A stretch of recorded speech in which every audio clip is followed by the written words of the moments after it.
I guess he got stuck in a tree, because that's what it's looking like to me.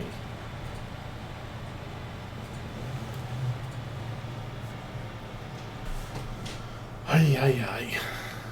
Let's go find... Yep, he is stuck in a tree.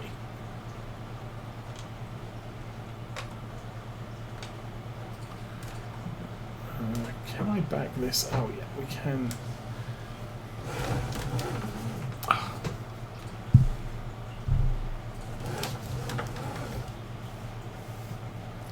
Okay, let's see if I can extract our stuff from the whatever. We can line. I can still use GPS to line that up, which is good. And worker go. No.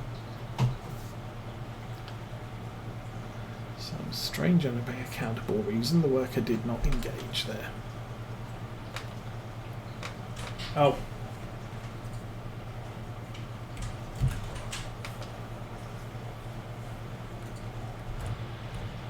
No. What the heck? Okay.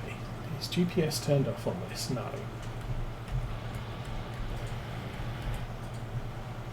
This is weird.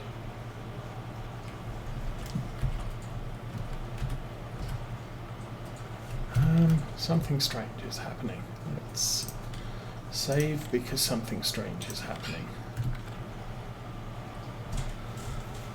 Lower that.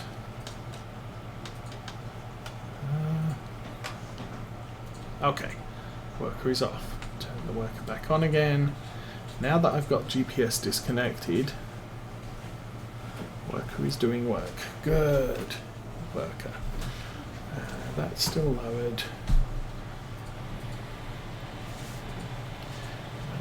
Fill out the rest of the field.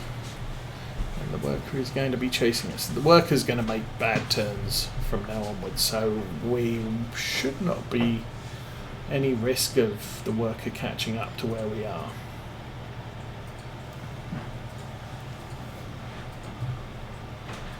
And in the meantime, probably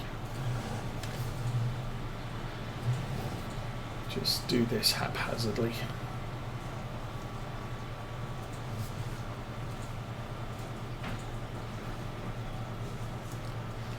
Because now these are the longer edges, that edge there is the short edge, so I just end up doing triangles along what is now the longest edge each time.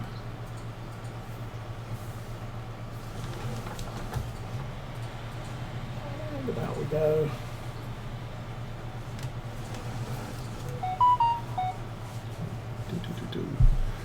Okay, we are coming up to 11 o'clock now.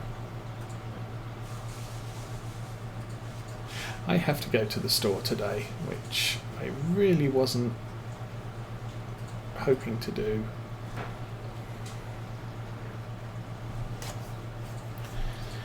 But the little stabby device for diabetic blood testing broke yesterday, and just really broke. It's no longer usable. It's been kind of broken for a while. And I had to go and pick up a prescription yesterday evening, and they didn't have any, because, well, they did. Oh, we've got this one. Oh, yeah. Does it take the lancets that this broken one does? Oh, no. It's sort of, yeah, so I've got a massive amount of lancets at home, which won't work in what you're trying to sell me. So I'm going to have to buy a whole bunch more and just throw the ones I have already away, because I already did that once. It's sort of, okay, I've got to throw away 500 lancets and buy another 500, and it's sort of, that's an expense I don't need if I can just replace the stabby tool itself only.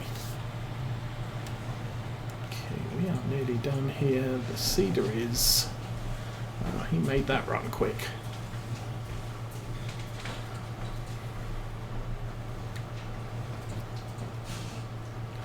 So as soon as we got this done, I'll take over from the seeder again. We'll finish off this field, and then I guess it'll be time to skip through the days, so I might start that now. It doesn't cost any more. I think most stuff that happens in game is based on real-time use. So, you know, if I drive this tractor for 60 minutes in the real world, it will age 1 hour. Now, I could have time on ×1 or ×50. It doesn't matter. It's just that the day will pass quicker if I'm doing that. So, because triggers for notification on worker wages happens on the hour. Okay, let's get you GPS on, lower the thing, turn it on, go. Yeah, because wages happens every hour, but you're charged in real time for them, I think. So what you end up seeing is my cost of wages will drop at midday, 1 o'clock, because I'm only actually doing 30 minutes of real-time work.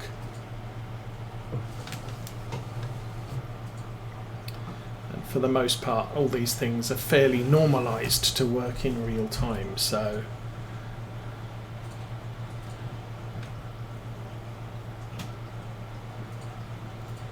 that's kind of helpful. Yeah. Because if I'm running at ×5, and basically I'm going to get charged 5 times the rate for a worker, that's going to bankrupt the farm real quick.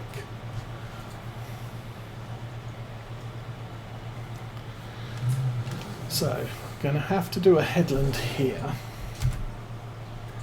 And we're going to have to follow... Oh, that was an example of what happens if you're skipping rows.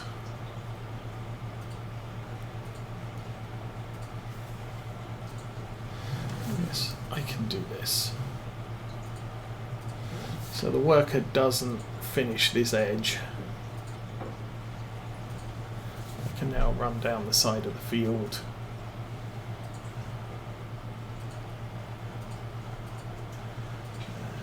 And get a slightly better finish to the planting. I think I did everything south of here, yeah.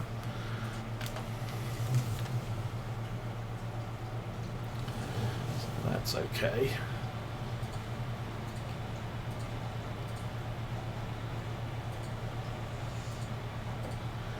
And then somewhere along here is the row of what I missed. There.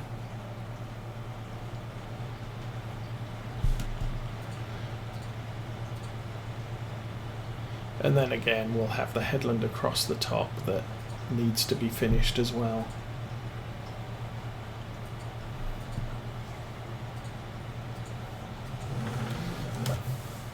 We should be okay here.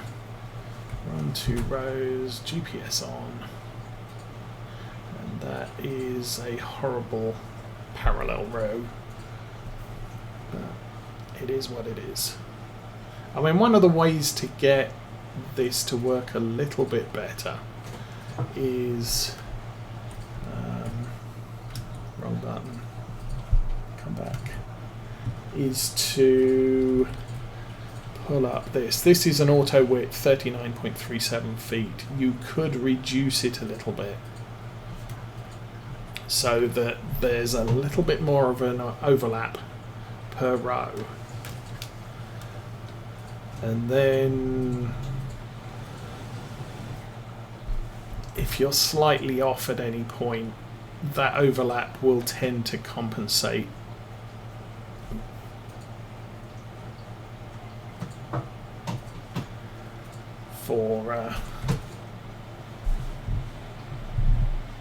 any manual things you do whilst trying to plant things in a nice straight line.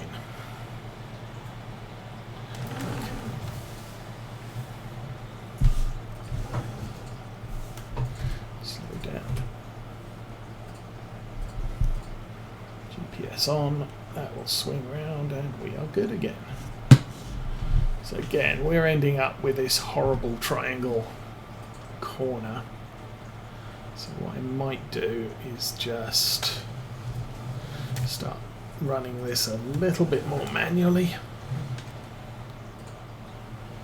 Oops, missed a small triangle there, and I'm not sure how I feel about going back to get that. If it was a cash crop, I would be more concerned because I want the money. But for fertilizer, because there are multiple stages of fertilizer, we're playing with precision farming. So you only need one application of fertilizer, one final application of fertilizer, and it'll make up the difference as needed across the field.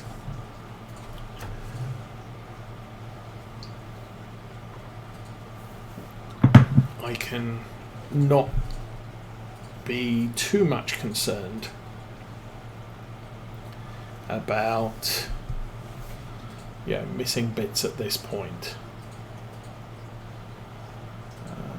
Looks like this is where we got up to before.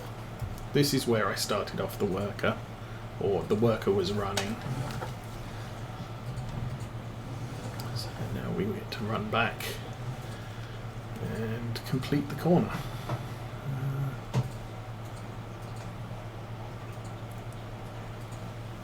This bit, there is a really bad turn here. Alright. So freestyle seeding of the oilseed radish. We've still got a fair amount of seed left, so generally a good thing for us. Oilseed radish really doesn't use a lot of seed,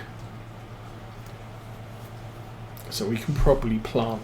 We've probably got enough in our seeder to plant most of the rest of the fields that need to be harvested this year. And I am probably going to use it. Very few fields are on a fast cycle where we're going to be harvesting and then planting a winter crop immediately. The fields where I am going to plant a winter crop will use digestate as the supplementary fertilizer.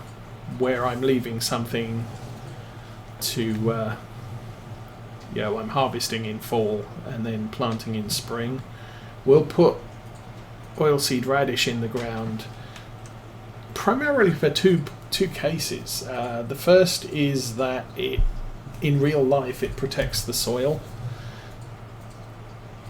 so you've got something green with roots in the ground that stops runoff, and on a field like this, if you get snow and it melts, it's going to wash off your topsoil down the road.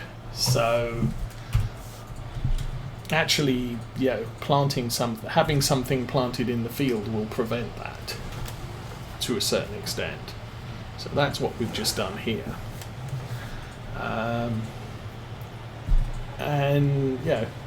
It provides nutrients to the ground. So it's a twofold benefit in real life, not so much in Farm Sim because that doesn't account for soil erosion. Or if it does, it's a manufactured math. This is why you need to add nutrients. This is why you need to adjust the pH every so often, because the nutrients are getting sucked out by various plants, but also because of the passage of time.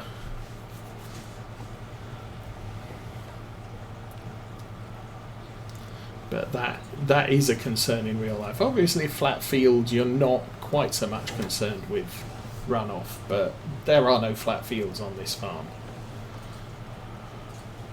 We've pretty much established that. Okay, we're not going to be able to get in the yard because the Valtra's in the way. So, oh, that's the other thing. We do need to take some clover hay out to the sheeps. Okay, you stop there. And here comes the class. You stop there. Okay. I'll jump out. Looks like this could do with a clean. Definitely the header got very dirty in that short amount of harvest.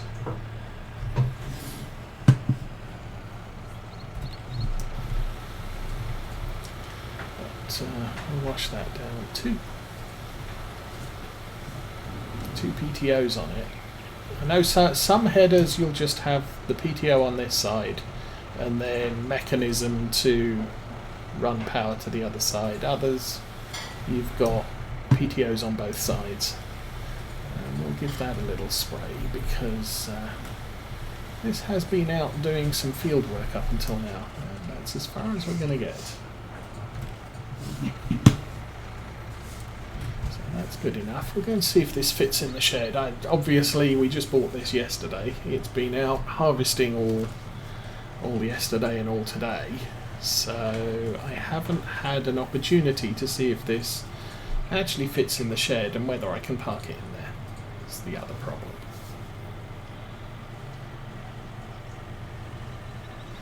Or whether I'm just going to have to leave it at the side of the road, because this is going to be a pain in the butt to reverse.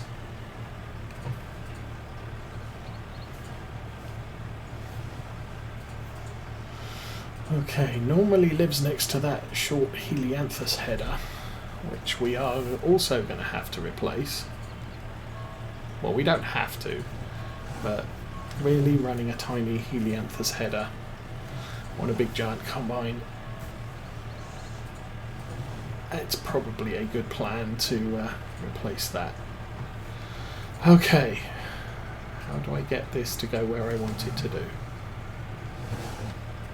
Reverse that way. Okay, that's a good start.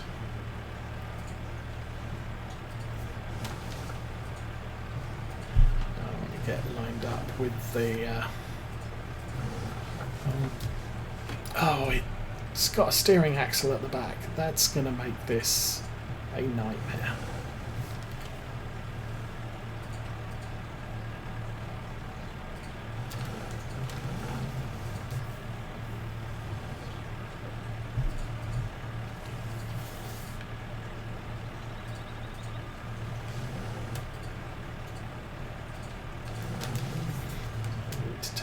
More. So the problem is every time I make a change in direction, the tractor gets further and further out of alignment.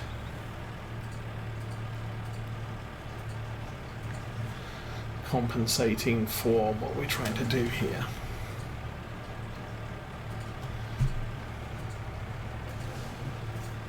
So that should be good. And obviously the easiest way to do this is with a four-wheel steer tractor like the JCB, and I might just go and get that, or with one of those single tracked super heavy tractors. Actually I want this turned that way, so I need to turn the other way.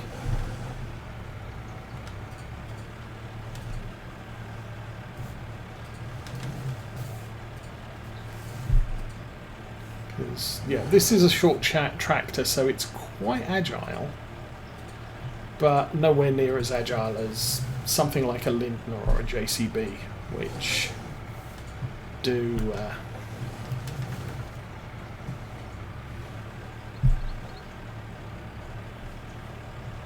they have, you know, you've got more steering. Actually, that's now straight, but my tractor isn't, so by the time I get the tractor straight, it's going to be off kilter again. And that is approximately straight, so we might just about manage this. It's bearing to the left, so I need to turn that way to straighten up that front dolly.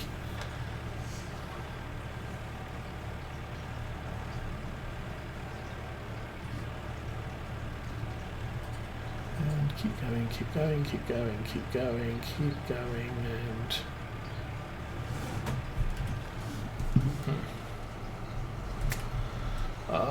that's kind of close. We have about a foot more that we could use, although what I'm now worried about is that front hitch.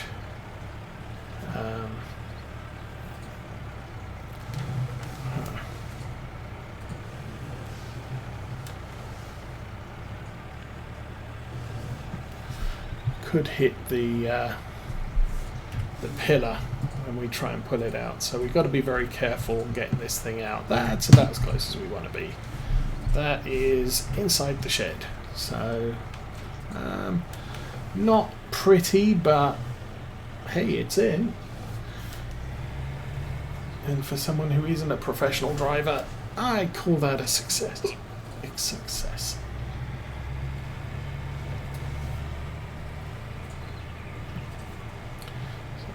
This away. Since we planted oilseed radish, we don't need to fertilize anything, so that's another good thing.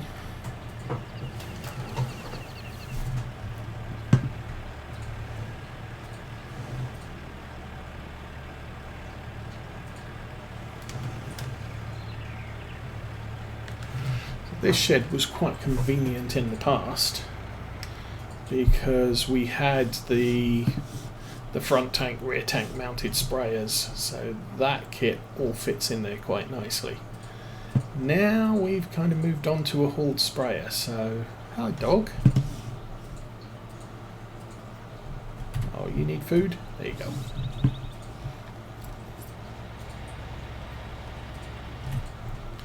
So it's not quite so convenient to park those things, and normally I would probably pick another shed to park the sprayer in. That reminds me, I do have another shed that I can't remember if I'm using it for anything.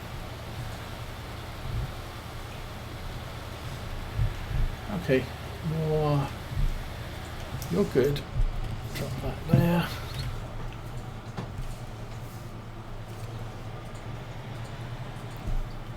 I've got the truck over there and the field repair trailer if I need it, and I will usually put the Dan gravel trailer in there as well. We put most of our motorised equipment in that shed. Our seeds are in there. Honestly cannot remember. I did at one point put things in this shed. Originally I had the big tractors and the harvester in there, but I'm not using that one. And then most of our field-based equipment, harvester headers, balers, that sort of thing, are down in this area, with the semi-trailers in that long shed just there. Okay, I need to put this away. And bumpy ground. I've tried smoothing that out, and it's really not having it. This is much easier to reverse in because there's only one pivot point, and it doesn't try and help you with the rear wheel steering. Maybe that's something I should look into. The FS19, there is a mod which allows you to lock a steering wheel. And so maybe that might be something I want to look into. If it doesn't lock the dolly, it just locks the rear steering wheel. That helps with things like our sprayer, which has a steering axle. Our tippers have steering axles. And then we've got a couple of other things that just have steering axles, and they're just, when you're reversing, when you're using them, steering axle really useful. When you're trying to reverse them, steering axle can just get in the way, and that's too close.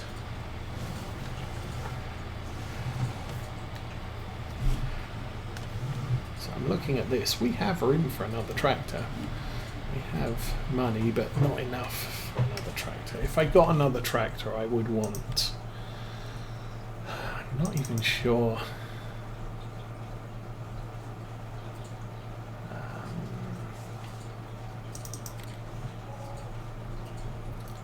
Engine, wheel configuration, GPS receiver, engine. 288 is too low. I need something just over 300. The two big tractors we have are just shy of 4. But this not enough. If I go to large tractors, see something like that, we can put a little bit of an engine boost in there and get it up to 366, 396. See, that makes it on a par with our big. So I could do that, but again, it's kind of a little bit bigger than I'm looking for. This is 320. This is probably ideal. A 320 T8, 382, much more than I really need. But I don't have 287,000 to spend on something like that. That's 300, 350. That's high end of what I may be looking for. 275. Deutz has no engine options. The T7, a big engined T7. Yeah, 313. That's adequate, but again, more than we can afford. Optum 288, that's the same as the T7, and then we're up to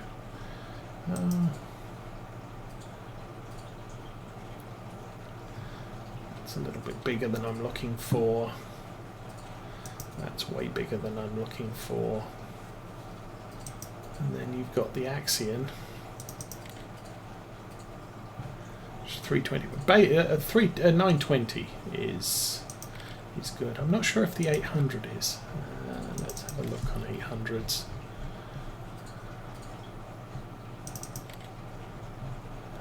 Axion 800, 870, 295. Bit too short. So 920 would possibly work, but that's another class tractor, which we did it on Law Folds, but I'm not sure I want 2 this time.